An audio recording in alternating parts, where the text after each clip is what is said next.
It's a cool October morning in 1971, and Dr. Richard Connor's hands are slippery with sweat, not from surgery, from a lock. He's in a supply room in the brand new University of Virginia hospital, staring at a stuck cabinet. A nurse stands behind him, looking worried. A patient is getting worse.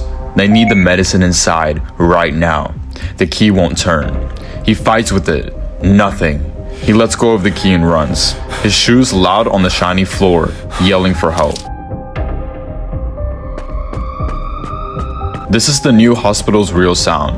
Not the beep of machines, but the sound of running, of things going wrong, of a beautiful, very expensive building that is broken from the very first day. 10 years earlier, in a bright meeting room, architects show their big idea. The old hospital is of small halls and corners. The new one will fix all that. They draw a new idea, the central core. Patient rooms line the outside full of windows. All the work, the supplies, the medicine, the paperwork goes into the hidden heart in the middle. One hall in, one hall out. Clean, simple.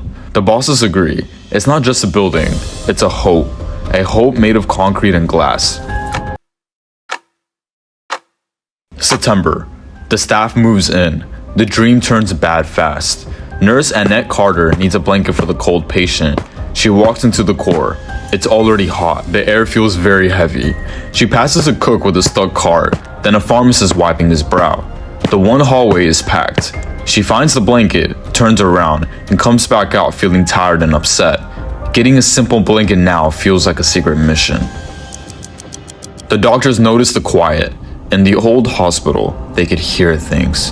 Here, the thick walls eat all the sound. You feel alone, even when you know the place is full of people. Then, the night of November 12th, Dr. Connor is writing notes. A loud alarm screams through the floor.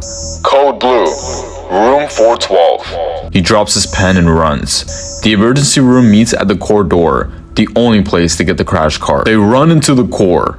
The cart is there. They pull it back and run towards room 412. They hit the first bump in the doorway. The cart jumps. A few steps later, another jump. And another. Each one slows them down in a race to save a life. Connor gets to the room first, with nothing in his hands. He can only watch as the patient struggles to breathe. The cart arrives a moment later. It feels like forever. They try. They cannot save him.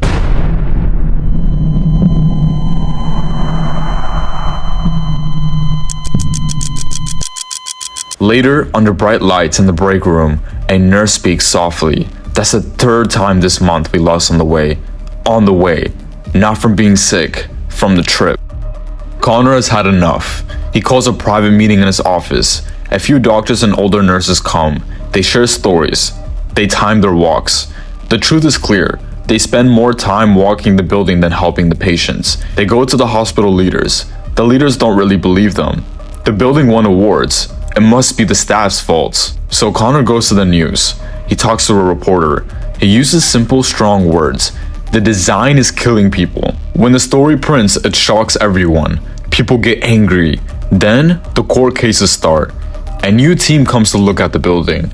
The report is a list of big mistakes. 1. The heat. The sealed core, full of people and machines, is like an oven. Medicine cabinets are warm. 2. The bottleneck. That one pretty hallway is always blocked. A bed going to surgery gets in the way of a person with heart medicine. 3. The locks. Every locked door meant to keep things safe now traps supplies. Finding the key is a game no one can win. The core was designed for a perfect quiet world. It cannot handle the messy, urgent truth of people in crisis. The hospital must change. They start fixing the building. Workers with big tools cut new doors through the thick walls, making shortcuts that should have been there all along. They take out the locked cabinets and put supplies in open spots near the patients. They put in huge fans to pull the heat out of the core. It costs millions of dollars. It is like saying sorry with breaks and wires. The North Wing never really loses its own lane. Today, when you walk into a new hospital and see supplies right by the bed, or nurses sitting close to the patients, you are seeing what was learned from that mistake.